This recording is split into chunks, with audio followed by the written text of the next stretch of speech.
Começa agora o Ponto de Pauta, o programa da Sedufisme.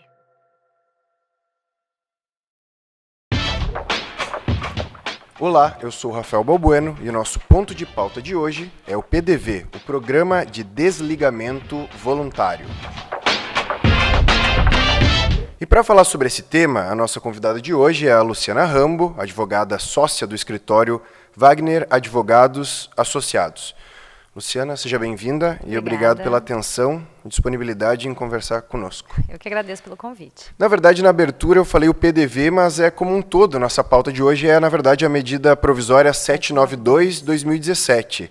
Isso. Que, além do programa de desligamento voluntário, o PDV, ela também propõe a redução da jornada de trabalho com redução correspondente do salário também, e a licença sem remuneração. Eu acho que muita gente tem dúvidas sobre esse tema, essa é uma demanda que vem da nossa base para a gente discutir aqui, e eu acho que tu poderia começar, eu gostaria de começar justamente perguntando como funciona, explicando o que é a MP e o que são essas faces que ela propõe. Certo. A medida provisória 792 foi publicada agora em 2017 e o motivo dado pelo governo para a adoção dessa medida provisória foi economia. Né? Economia nos cofres públicos, porque tanto os desligamentos voluntários quanto as licenças e reduções de jornada vão diminuir os gastos públicos. Né? Claro que não se fala, o governo não falou dos custos disso em termos de precarização do serviço público. Né? A gente sabe já que existem carreiras que estão com grandes claros, que é como a gente chama o número de cargos vagos, onde não são feitos concursos, e isso vai aumentar ainda mais com essa possibilidade de saída dos servidores, ou de licença, ou do desligamento. Né? Então, a medida provisória 792, ela traz 3 modalidades diferentes, todas visando a economia. A primeira delas é o programa de desligamento voluntário, onde o servidor pode pedir para sair do serviço público. Né? Como diz o nome, é voluntária, mediante pedido. A administração não é obrigada também a conceder, ela vai avaliar. E aí o servidor vai receber uma indenização, que agora, bem recentemente, no dia 12 de setembro, foi publicada uma portaria pelo Ministério do Planejamento, onde ele dá o delineamento de como vai ser essa indenização, etc. e tal, que já havia sido prevista alguma coisa na medida provisória. Então, o primeiro instituto previsto nessa medida foi o Programa de Desligamento Voluntário. O segundo foi a redução de remuneração com redução proporcional, redução de jornada, com redução proporcional de remuneração, também é uma faculdade do servidor. Então, ele pode pedir para reduzir a jornada, que seria de 8 horas diárias, para quem faz 8 horas diárias, para 6 ou para 4 diárias, sempre mediante a concordância da administração pública.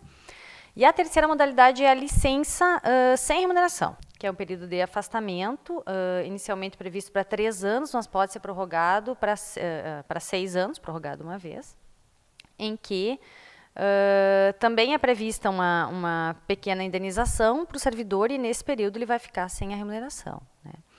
A medida provisória inicialmente previu isso de uma forma bastante genérica, e essa era uma das críticas que foi feita, porque ela não falou sequer como seriam pagas essas indenizações. Ela disse que poderia ser parcelado, poderia ser à vista. Agora, com a edição dessa portaria, no dia 12 de setembro, já vários aspectos restaram esclarecidos. Só que essa portaria ela está regulamentando o PDV agora para 2017 e as licenças para 2017 e 2018. Isso significa que ano que vem pode vir uma outra portaria que é regulamente diferente. Inclusive, a respeito disso, eu queria te perguntar, é uma medida provisória, por enquanto, alguma movimentação para se tornar lei? Sim, as medidas provisórias elas têm que ser votadas, têm que ser transformadas em lei. Se elas não forem, num prazo determinado pela Constituição Federal, elas perdem a validade. Então, essa medida provisória está em tramitação no Congresso Nacional, né, para transformação em lei ou não, né, se o Congresso não aprovar. Porque há, inclusive, uma crítica dessa perspectiva com relação ao método, né, de propor isso através de uma medida provisória, correto? É um método que, infelizmente, vem sendo adotado muito pelo governo e inadequadamente, né? Porque a medida provisória ela é uma medida que deve ser adotada em caso de relevância e urgência. Então, há uma situação muito urgente, o governo não pode esperar a tramitação normal pelo Congresso Nacional, o presidente edita a medida provisória. Isso tem sido desrespeitado há muitos anos, essas exigências, e infelizmente Mesmo quando se discute isso no judiciário, o que a gente tem visto é que o Supremo Tribunal Federal, muitas vezes, ele tem chancelado. Diz, não, essa questão de relevância e urgência é de apreciação do Poder Executivo, então acaba não entrando muito e acaba chancelando esse tipo de medida que não teria propriamente tanta urgência ou tanta relevância, né? Perfeito. Essa questão, muito tem se dito sobre o PDV, como tu já disseste mesmo, que essa é uma questão, uma medida para apresentar providências com relação aos gastos, aos tempos de crise, enfim. Isso. Falando em termos financeiros mesmo, há um impacto real de uma solicitação de desligamento? O governo estima que a economia total com esta medida provisória seria de R$1 bilhão. É o que eles estão afirmando.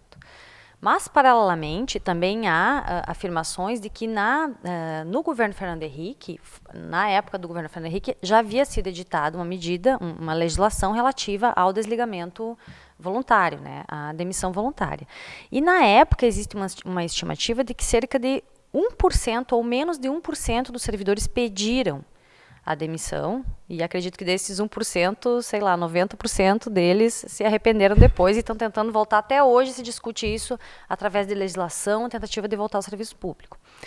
Então, na verdade, não se tem, o que se tem são essas afirmações do governo, não conheço uma estimativa real, um estudo que a gente possa realmente ter certeza de quanto vai ser essa economia, mas a questão é que eu acho que isso tem que ser olhado também sob uma ótica de custo do ponto de vista da precarização, né? Nós não sabemos o impacto disso do ponto de vista da precarização do serviço público.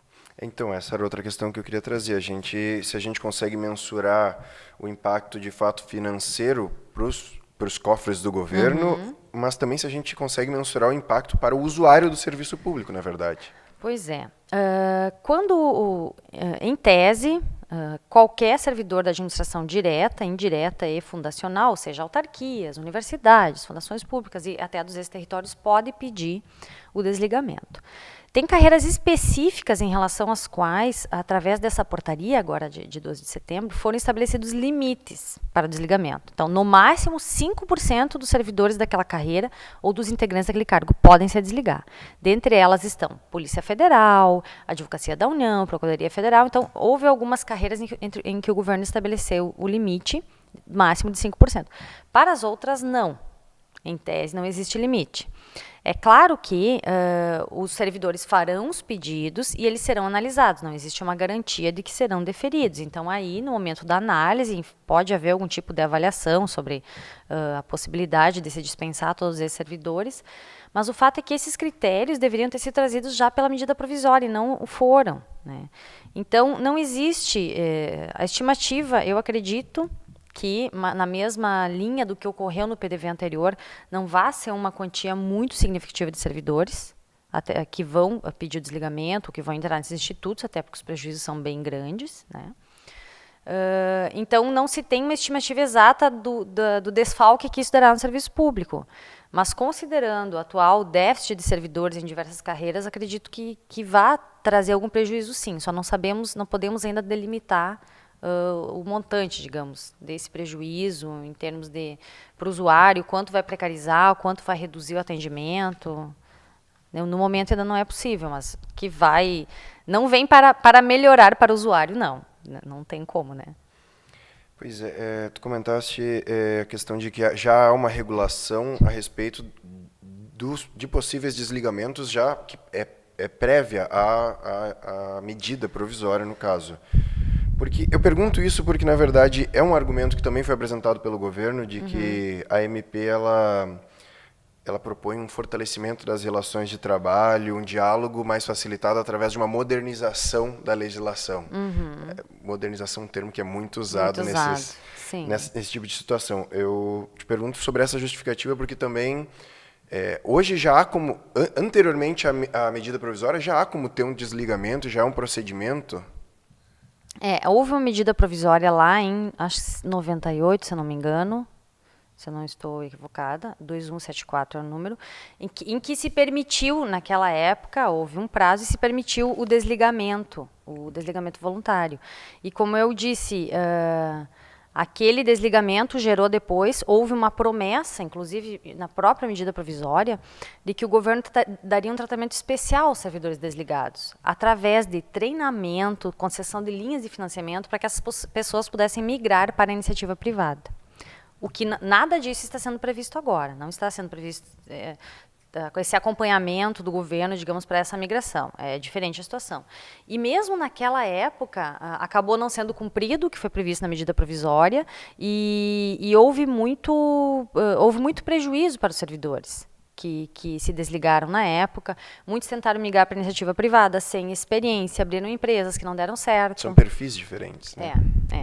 Então, houve essa tentativa anterior, que acabou sendo, como eu disse, o que se tem é que foi um número pequeno de servidores que optou, e mesmo assim, com grandes prejuízos, né? E agora se tem essa nova possibilidade, então, com a abertura de um novo prazo, para que se faça essa opção. Eu acho interessante, não sei se há algo mais que tu queira comentar, pegando a partir das experiências passadas, porque esse não é o primeiro programa de desligamento voluntário. Existem mais elementos que a gente pode discutir a partir das experiências passadas?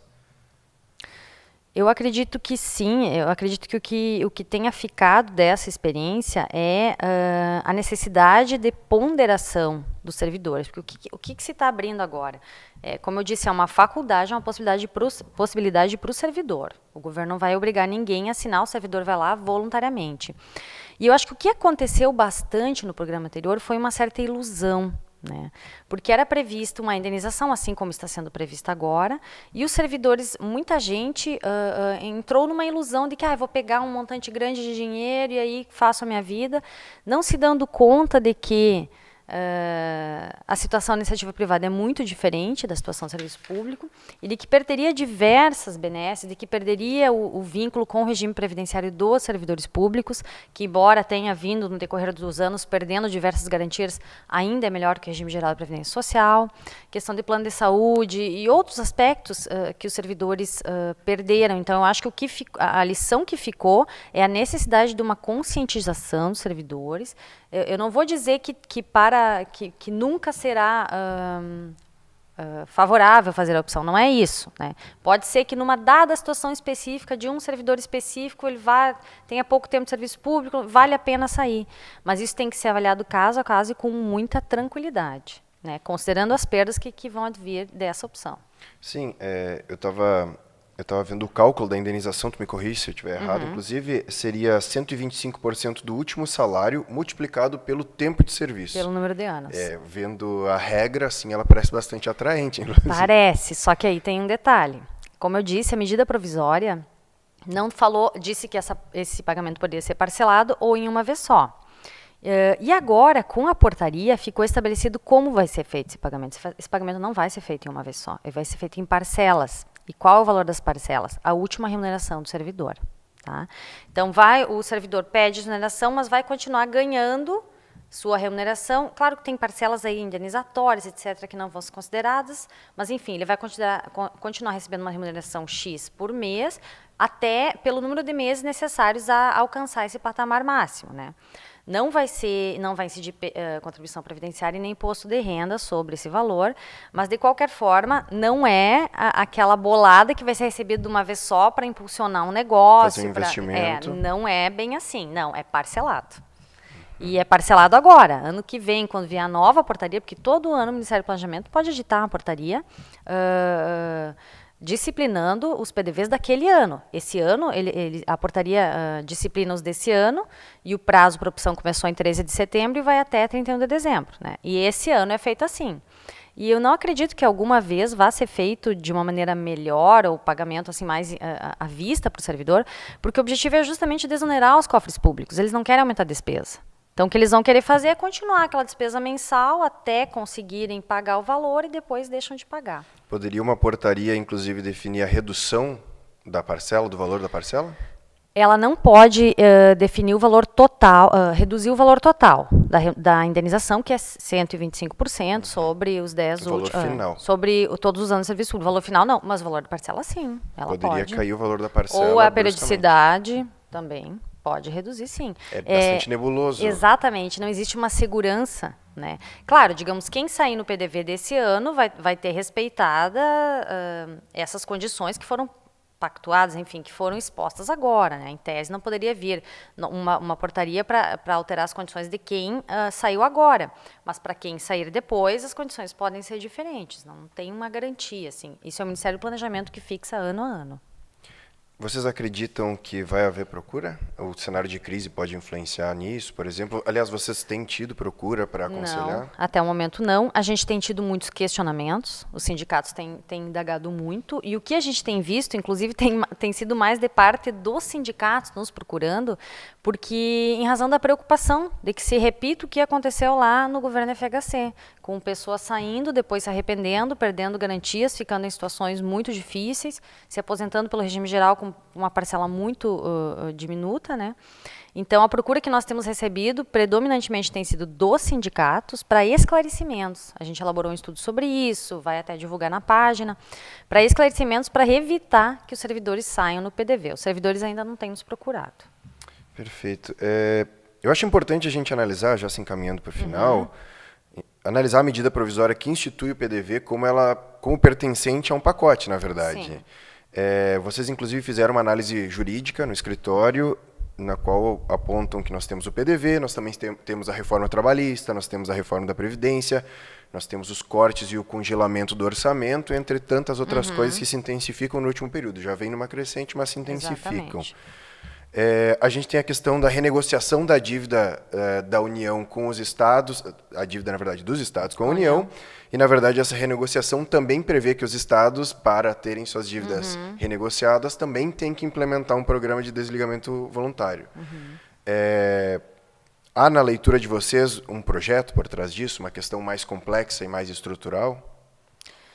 Sim, me parece que é um pacote, não é? Isso acho que fica bem claro para a gente que não é uma medida isolada, é um pacote que vem vindo em conjunto com todas essas medidas que já vinham sendo adotadas antes, que a gente discutiu, reforma da Previdência, reforma trabalhista, como tu disseste, e é um pacote voltado realmente a enxugamento, né?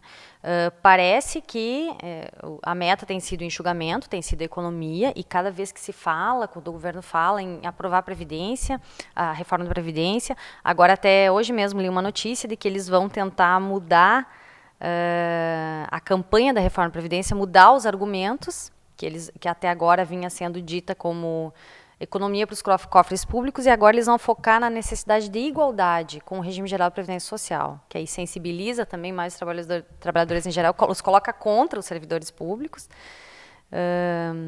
Enfim, então, é um conjunto de medidas, é uma questão estrutural, e me parece que tem, como eu já referi antes, tem sido dado enfoque ao enxugamento, aos números, e nós não sabemos que impacto isso vai ter realmente em termos de atendimento ao público, de serviço público, de estrutura.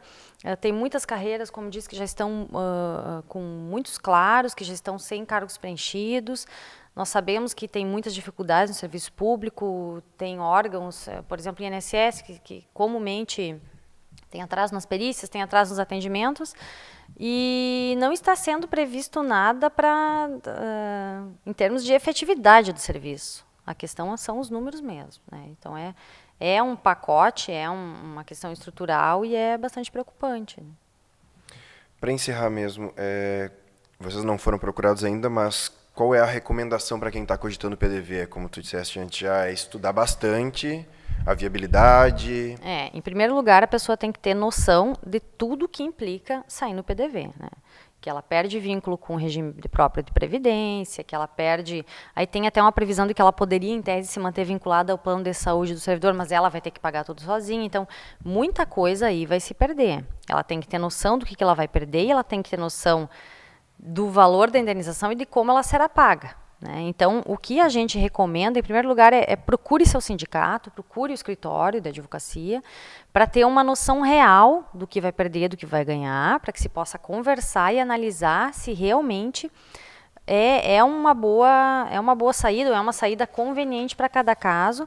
E, claro, como eu referi, sob uma ótica também bastante realista, porque, como eu disse no PDV anterior, muitas pessoas saíram com a ilusão de que iam abrir negócios, de que iam sem infraestrutura, sem conhecimento, então isso é uma coisa muito importante de se levar em conta. Então, o que a gente recomenda no momento é isso. Procurem informação, procurem esclarecimento, junto aos sindicatos, junto aos escritórios de advocacia, junto ao seu advogado, para que a decisão a ser tomada seja tomada com muita clareza e muita fundamentação.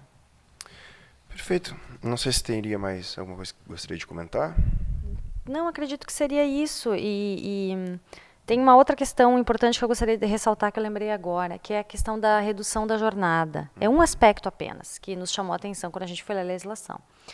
A possibilidade de redução da jornada com redução de remuneração, nessa modalidade, vai ser dada prioridade a quem tenha filhos menores de 6 anos e a quem seja cuidador, quem seja não cuidador, mas responsável, ou tenha que ajudar nos cuidados de idosos ou pessoas com deficiência, etc. e tal. Então, isso pode soar assim como uma coisa positiva, porque tem muitas pessoas que abririam mão de uma parte da remuneração para poder ficar mais com as pessoas de quem tem que cuidar. Só que a legislação atualmente em vigor, ela já assegura horário diferenciado sem redução de remuneração para quem tem filho ou dependente deficiente, etc. e tal. Então, essa é outra questão, por isso também é importante o esclarecimento. Antes de tomar a decisão, seja não apenas pelo PDV, mas também pela redução de remuneração ou mesmo pela licença, é importante ter claro, né, as vantagens ou até a necessidade, pode não ser necessário, você pode ter direito mesmo sem a redução, e tem aspectos assim de que, por exemplo, na redução da jornada e na licença, especialmente na redução de jornada, se você mudar de ideia e quiser retornar à jornada original, que a legislação permite, tudo vai depender da conveniência da administração, então não há garantias. É por isso que é necessário estar bem ciente de todos os aspectos da opção que se vai adotar, né? Então, acho que eu só reforço a necessidade de buscar esclarecimento antes de tomar decisão por qualquer das possibilidades trazidas pela medida provisória. É possível se querer retornar e a administração pedir para dar mais uma esperada. Por exemplo, a licença, você pede para sair por 3 anos, no final dela você quer voltar, a administração diz, não, agora no momento nós queremos que você fique mais 3 anos afastado, sem remuneração. Sim. Então, Luciana, eu gostaria de agradecer pela tua atenção, disponibilidade em nos atender e conversar conosco. eu que agradeço e fico à disposição. Muito Perfeito. obrigada. Obrigado. E assim encerramos aqui o nosso ponto de pauta de hoje, que contou com a presença da Luciana Rambo, advogada sócia do escritório Wagner Advogados Associados. Essa edição do ponto de pauta, como de costume, estará disponível em videocast nas nossas redes sociais e no nosso canal do YouTube, e também em podcast no nosso site e no nosso perfil no SoundCloud. Aliás, no nosso site, também aproveitar para dar o recado que você também encontra informações sobre o jantar baile do Dia do Professor, com fraternização promovida pela Sedufism, que ocorre agora no dia 7 de outubro. Os convites para o jantar já estão disponíveis e para mais informações, como eu já disse, basta acessar o site. O endereço do site da Sedufism é www.sedufism.org.br. Obrigado pela audiência e até a próxima.